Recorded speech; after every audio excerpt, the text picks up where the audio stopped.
Comencem el SIMBa un any més. La primera serà d'aquest curs, la dona el Damià, que ens parlarà del problema de Signorini. Okay, so talk in English.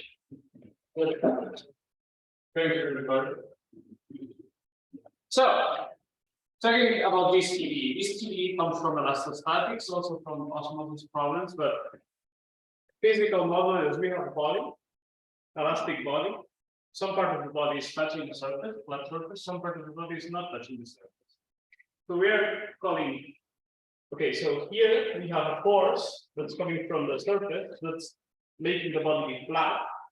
But here, the force that we have is the body trying to keep itself connected. So we have two different situations in this PDE. We have the thin space, which is the surface, the contact surface, and then we have outside of this thin space. So let's first look at the PDE. So we have the contact set, which I'm going to call lambda, capital lambda. So lambda is a contact set. So what do we have? We have elasticity. So I'm going to call U the displacement of the points of the body subject to forces. So if the resting position would be 0, U is the distance from the resting position, the vertical distance from the resting position to the actual position. So minimization of elastic energy gives us that U is a harmonic function outside of capital lambda. And then what do we have? We have U bigger or equal than 0 on the thin space. So I put 5 here because you can generalize 0 to anything here. If this, instead of being flat, would be exerting some extra force.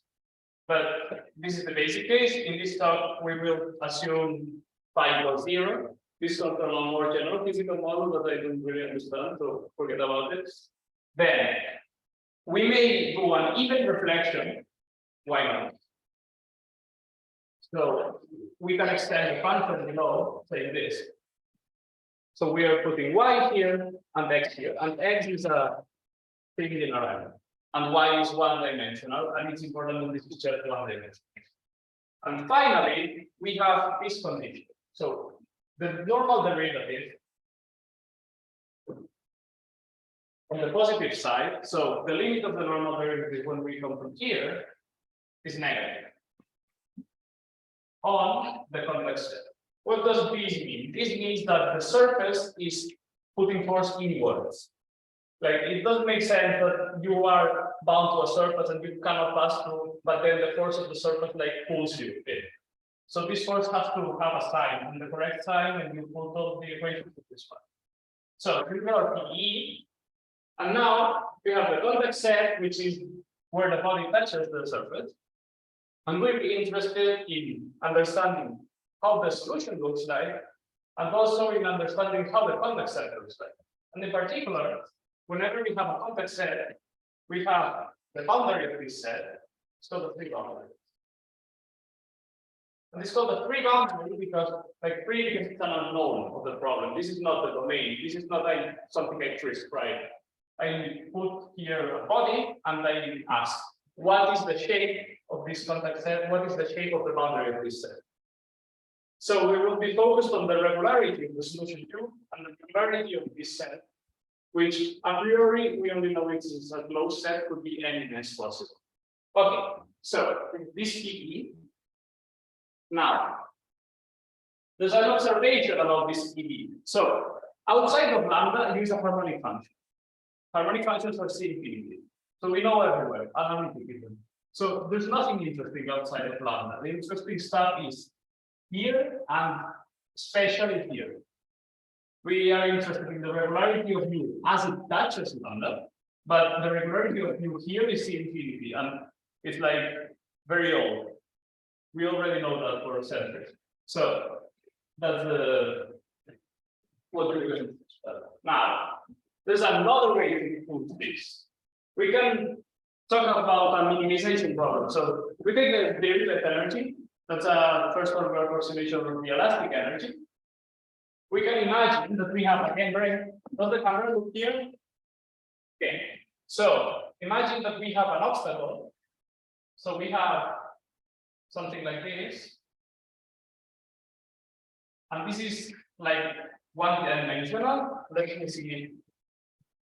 And then we are trying to put like a blanket over this one-dimensional thing. So the blanket will do something like this, right?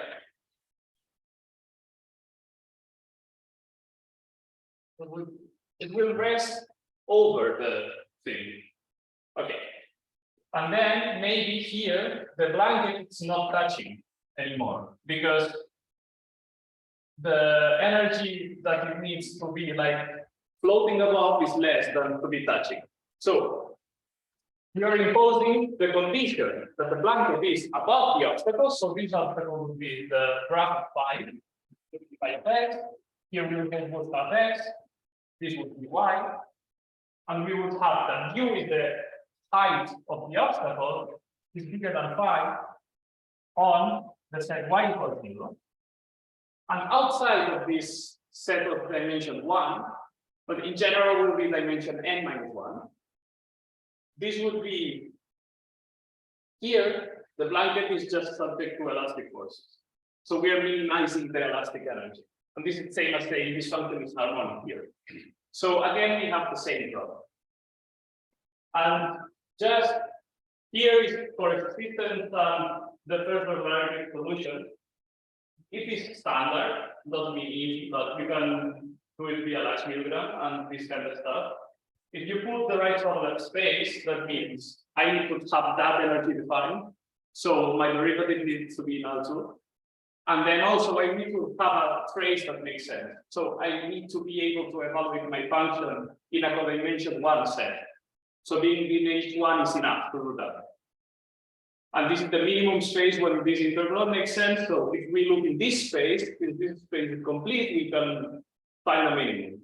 So the solution exists by a standard functional analysis. Now, first question, how does the solution look like? Now we have a problem. So first thing we're going to do is to look for the easiest possible solution to this problem. And the easiest possible is this. I have a PV, I'm going to convert it to an OB. I'm going to say, okay, let this be just 1 plus 1 dimensions. Because I cannot do anything like of lower dimension. Lower dimension would be just like a line, and I have PV in a point, and it's a very degenerate case, I don't see anything. But what's good about 2D? 2D, we have complex analysis. So since we have complex analysis, and there's a theory that says harmonic function is the real part of a holomorphic function, let's just look for holomorphic functions. So since we know that holomorphic functions are kind of polynomials, let's look for homogeneous holomorphic functions. Because then any holomorphic function can be expressed like a power series, any harmonic function can be expressed like a power series when instead of powers we have a homogeneous function. So the simplest thing that has information about the problem are homogeneous. So homogeneous means it satisfies this relation, right? So it means that it's like a function of the modulus of xy and the function of the angle, but it's like a radially symmetric playable. Okay. Now the contact set, like homogeneity, it only can be 3 things, right? We have this, if this point is in the contact set, all of this is in the contact set, the homogeneity. And the contact set is inside of y equals 0. So you have 3 options. Contact set is point, contact set is half line, or contact set is the whole line. Okay. And now it's easy to find solutions to this because it becomes an ODE, and we can do separation of variables, for example. So by standard ODE techniques, we get the solution. What are the solutions? The contact set is a point. We get harmonic polynomials of even degree. So, harmonic, we are looking for the real or the imaginary part of a holomorphic function. I say a holomorphic function is homogeneous, right? Because I'm saying this is harmonic outside of the convex set. So if the convex set is a point by continuity, I don't care. So it needs to be harmonic everywhere. So that means the real part of a holomorphic function. What holomorphic function do I have that have homogeneity to L? Z to a 12, end of it. So that's just the only solution that we get for each even degree. Now, we can have other solutions. Let me do a drawing here. What things look like. When we have a half line, we get things like square root of b. Well, not exactly, like 3 to the 3/2. For example, if we have like, this is a convex set, and we have c to the 3/2. This function, what it does, it's real here, and then it's real here again, and it's real here again, right? And then it's imaginary here, and it's imaginary here, and it's imaginary here. If I take the real part, this function is 0. That's why I'm putting 3/2. Because I'm putting the imaginary thing here.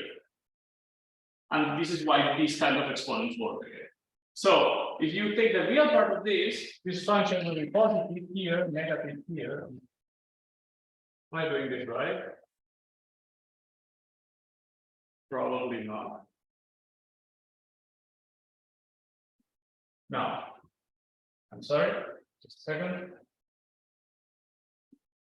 Yeah, okay. 0, it grows, it goes back to 0, and then it's negative. So this is the first solution that we can have. And importantly, the condition that we had that the normal derivative here has a sign is satisfied if this is negative.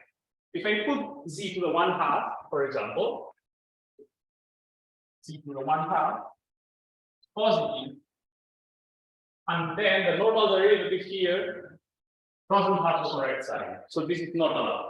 So this is why we have 3/2 and 7/2, but we don't have 1/2 or 5/2. Because we have a sign that means that the surface here is telling me to stay above and not pulling me down. Okay. So all in all, and the odd and even powers, I think it's clear what is happening here. If you have z to the cube, this is real here, this is real here, and this is real here. So when you do the imaginary part, this is 0 here, this is 0 here. And then it's harmonic everywhere because it's holomorphic. So these are the only solutions, and these are the picture. And one important remark is the solution that grows less than we can have is this one. So we expect solution always to be C1 here because they cannot grow more than to the 3/2. So we expect the regularity to be C1/1/2 at the free boundary. Okay. Now we have free boundary problem. So let me just show my slide of what is a free boundary problem that I will show. So a free boundary problem means we have PDE, we have a set, and we have a set where u is equal to 5, set where u is bigger than 5. Here we have PDE, here we have u is equal to 5. And then we have two questions: is what is the regularity of the solution? That means what the regularity is across the free boundary.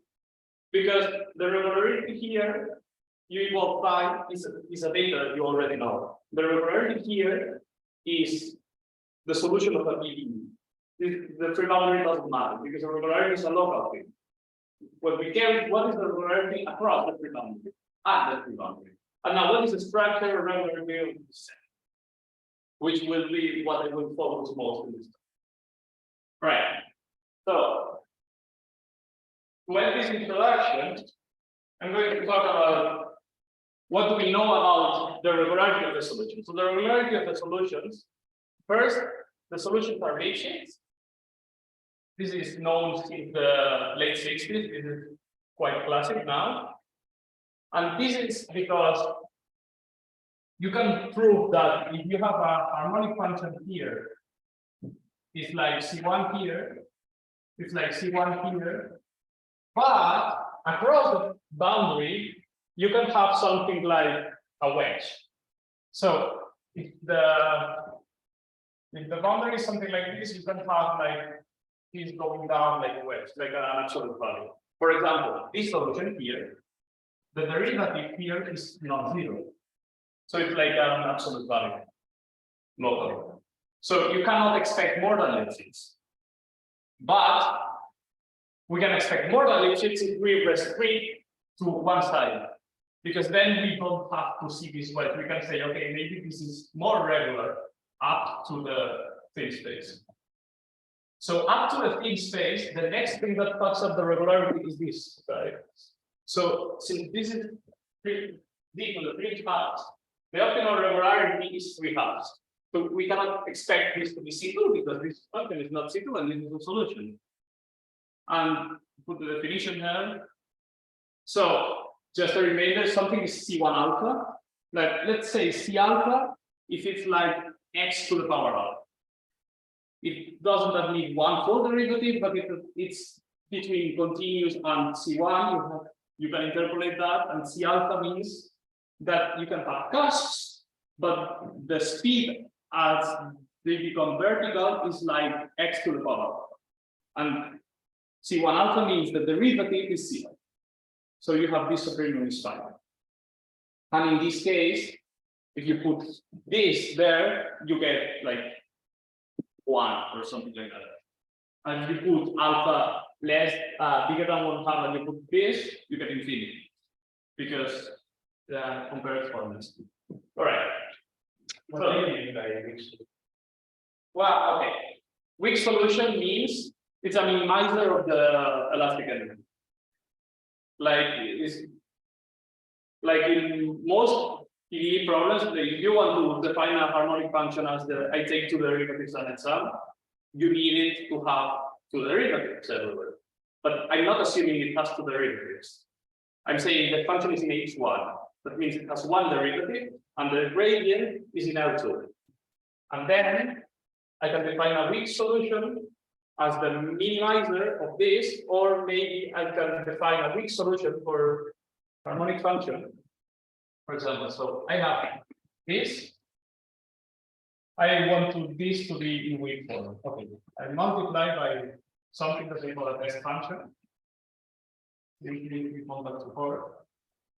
I integrate by parts.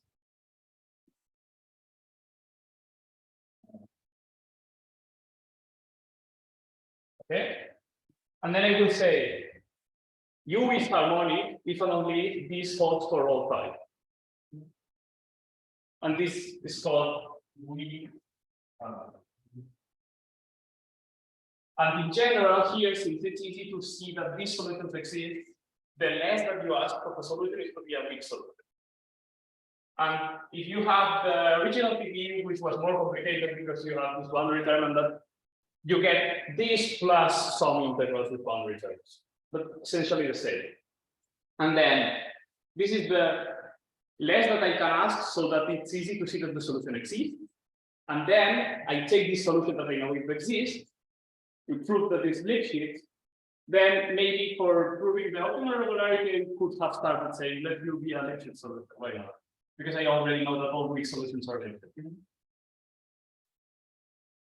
So we have a weak solution, or we have a variational solution. You can prove that it's the same in the end. And what you get is that it's C1 1/2 at each side, but it doesn't match well here. It's only Lipschitz across the context set. Now, what are the free boundaries? So the free boundary, we need to define these two. So these two is a bit like magic. It comes from minimal surfaces. And it's a polar. I'm going to put an example here. So we have f of r equals r to the alpha. I want to compute the exponent, and I don't know that a priori. I can say something like R times F prime of R over F R, right? And this is R times alpha to the R line 1 over R to the alpha. This is the exponent, right? So let's do something like this. I want to compute what is the power that U is behaving.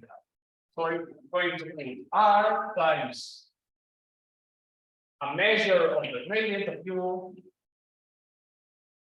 over a measure of U.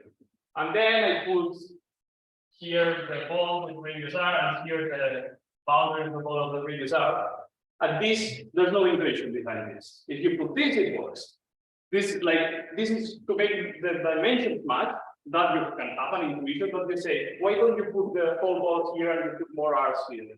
No, it's because this one works. And we tried several of them, and this one works. But basically, this is what saying is, what's the exponent of U? Like if U was a power, what is the homogeneity? If U is not a power, what happens if you do this?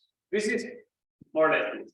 If you put two things, if you put R to the alpha plus R to the beta, because bigger than alpha, when you do this computation, you get R to the alpha plus R to the beta here, and then you get alpha R to the alpha plus beta R to the beta. Okay, so you get something that when R goes to 0, this one wins. So this goes to alpha as R goes to 0. And moreover, this is something that is increasing.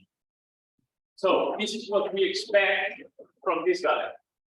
When we put any harmonic function, which is quite magical, but this the basic idea is if you have a polynomial and you do this trick, when R goes to 0, what you get is the first order of the Taylor expansion. So this figure with the integrals is basically saying if you have a harmonic function almost everywhere, so doesn't need to be harmonic everywhere, as in fact the solutions to our problem are harmonic outside of the thin space. So that's enough. That's important. If we have harmonic function almost everywhere, then first step is an identity. So you put indices and you compute. Second step is because divergence theorem. And third step is because it's homogeneous. If you have a homogeneous function, the radial derivative is the exponent of the homogeneity times the function. This is known as Euler's identity or something. So basically, what you get is if the thing is homogeneous, you get the exponent, just as in the one-dimensional case. And then when the thing is not homogeneous, just as in the one-dimensional case, you get something that is increasing. And then if you do the limit at 0, you get the leading term of the Taylor expansion. Okay. So why is this important? Like this theorem is actually hard because you have, like, if we import 1D, it would be easy, but it's not 1D.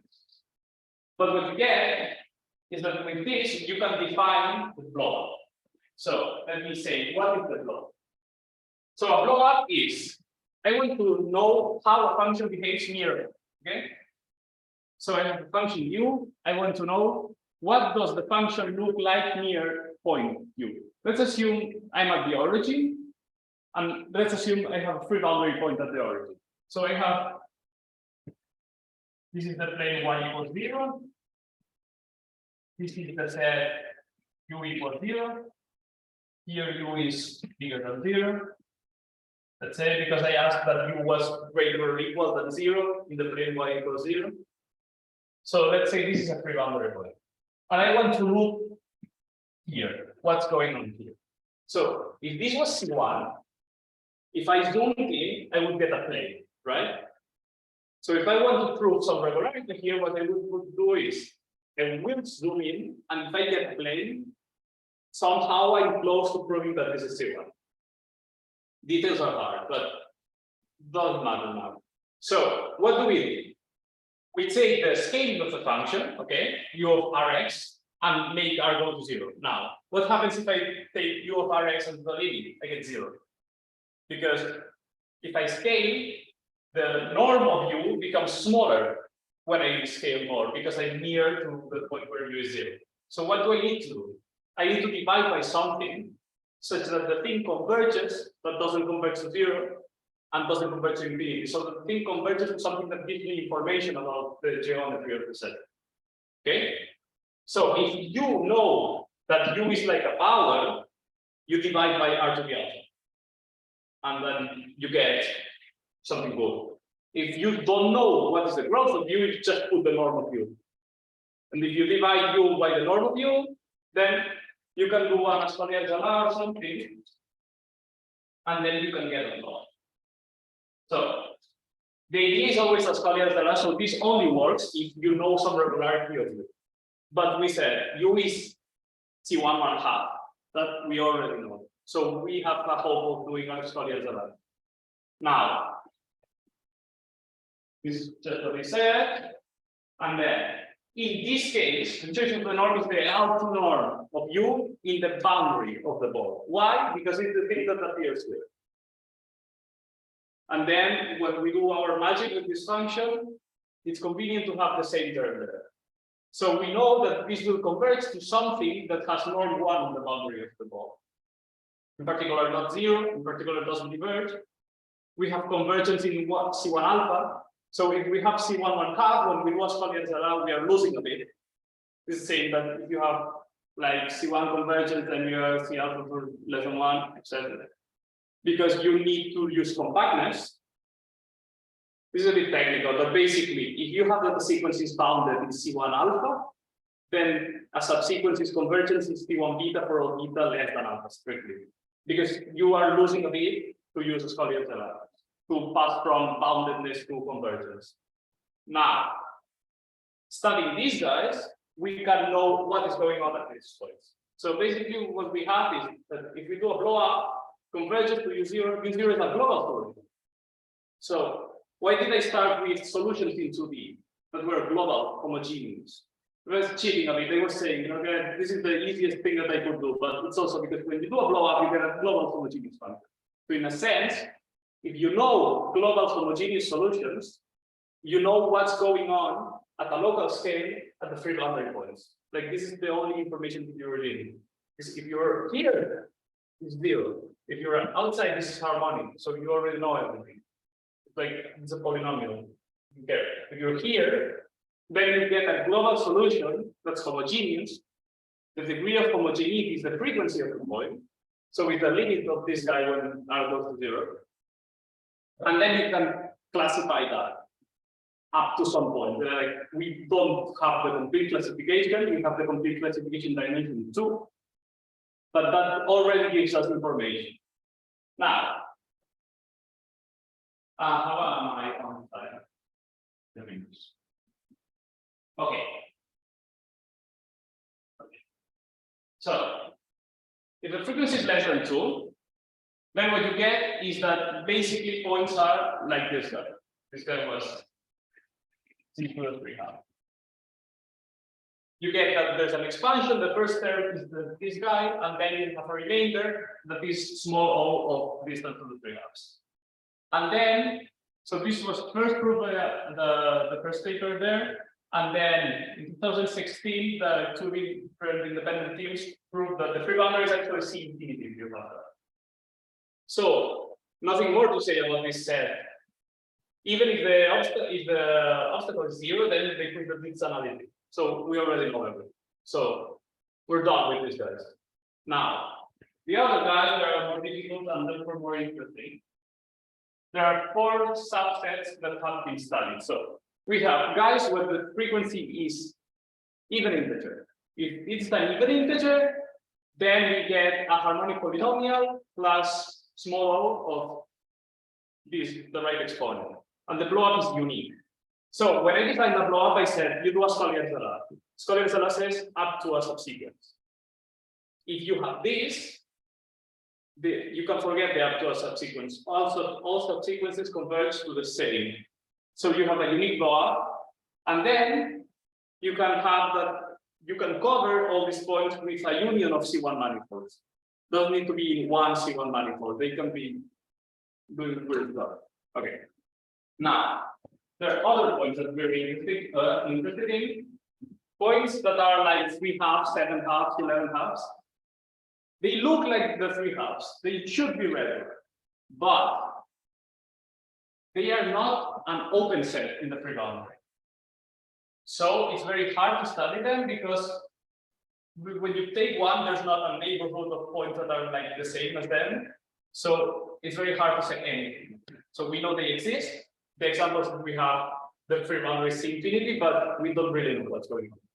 And then we have the weird ones. There are two more categories, which is odd integers and things that we didn't say before. We don't know if this exists at all. There are examples of global homogeneous solutions, but apart from that, we don't know if they exist. And for the weird points, we don't even have examples of global homogeneous solutions. So it's really, no one has been able to prove that this doesn't exist, but we don't think it should. So like the only frequencies that make sense are the ones that appear in dimension 2. And then in bigger dimensions, we cannot prove that weird points doesn't exist, but they don't seem to. And odd points, we have this super recent theorem that says that the blob is also unique. And we have an expansion, and then we get n-1 rectifiable, which is really bad, but it's better than nothing. Okay, so this is what we know. And then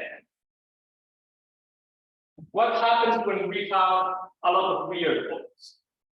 So we cannot aim to prove that free boundary C infinity is not C infinity. We have examples of singular points. We have examples with a lot of singular points. Free boundary has dimension n-1. We have examples with n-1 dimensional singular points. So there's no hope to prove that. But it seems that those examples need to be cooked carefully so this happens. So this is not a thing that you can expect in general. So what we say is, let's try to prove that in general, bad solutions don't happen.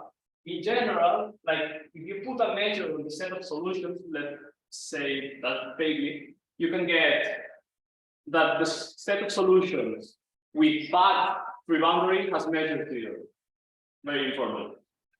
And this can be done if you put a monotonous family of solutions and you index them with a parameter, then you can say almost everywhere for t, where t is the parameter. So this is what we are able to do. And what we proved is the following.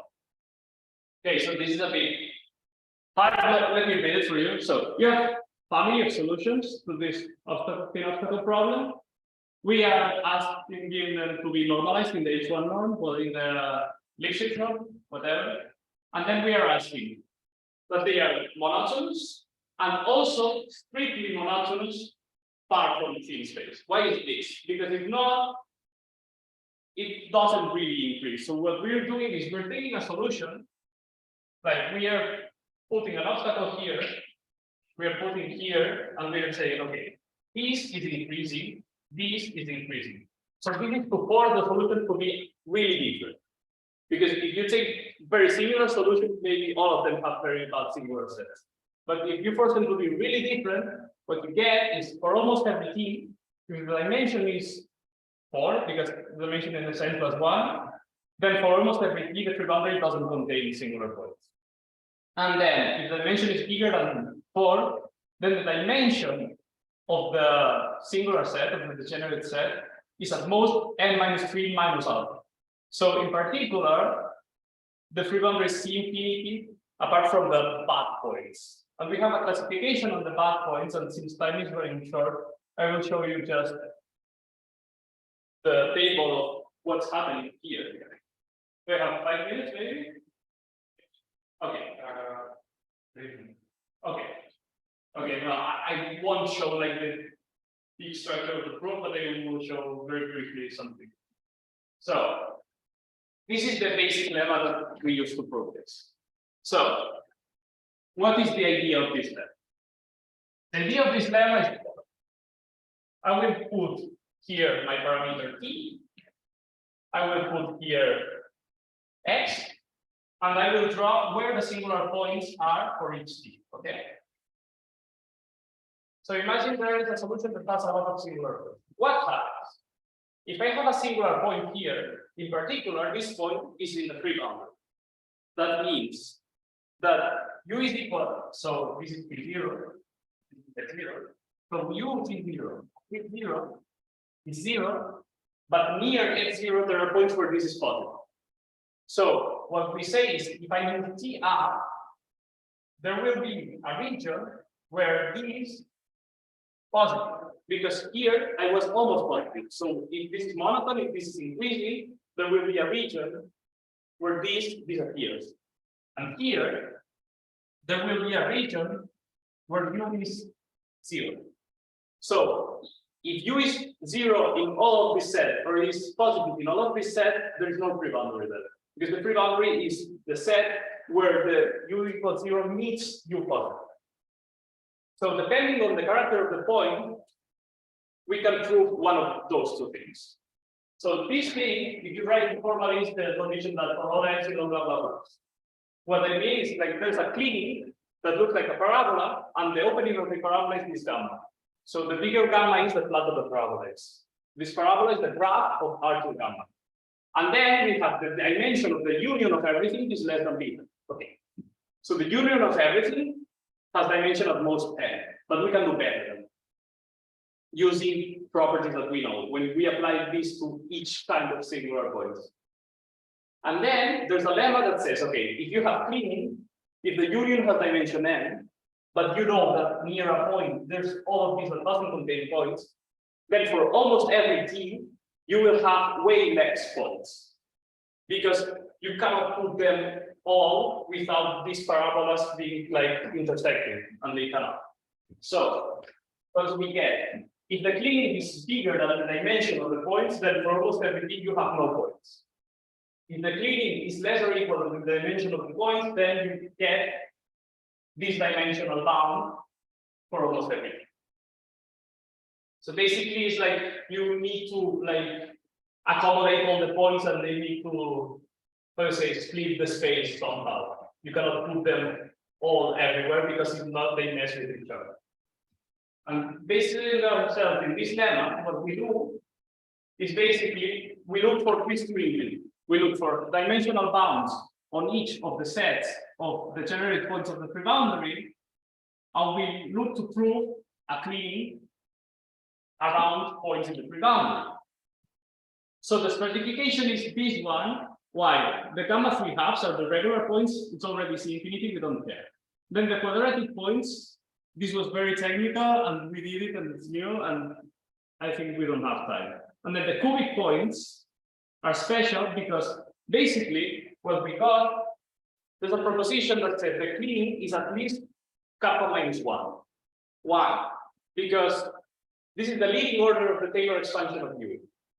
If the frequency is high, then U is like R to the kappa, where kappa is big, so U is almost 0. So if U is very close to 0, if I move very little in T, I can guarantee that I will be here or here. So the flatter U is, the better the cleaning is. So I don't care about high frequencies. So bigger than 7/2, I don't care. And then, like, for the quadratic points, I need to be better than kappa minus 1. So this is why we did like extra work. And then for the other guys that we don't know much about the kappa, the gamma star, the weird points that we don't even know that they exist, what we need to do is to show that they don't appear very often. So we need a dimensional bound of the unit. Okay, so